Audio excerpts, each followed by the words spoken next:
Klubi i futbollit Shkëndija ka qenë ndër klubet e pakta që ka funksionuar me seriozitet, korektësi dhe përputhshmëri të plot me obligimet sportive e financiare, thuhet në reagimin e klubit tetovar.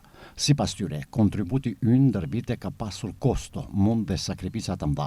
Për më tepër, Shkëndija është klubi që me paraqitje dinjitoze në Evropë ngriti koeficientin e ligës, nga i cili përfitojnë të gjitha klubet vendore dhe palë, të cilit nga viti i ardhshëm futbolli ynë do të ketë një vend shtesë në kupat evropiane.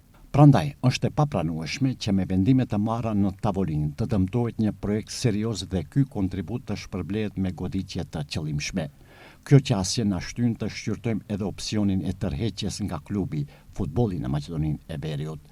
Nëse Federata e Futbollit të Maqedonisë nuk e tërheq këtë vendim, atëherë ne si sponsor do ta shqyrtojmë seriozisht vazhdimin e më të qeshëm pasi që ky vendim i cënon të drejtat dhe politikat e klubit.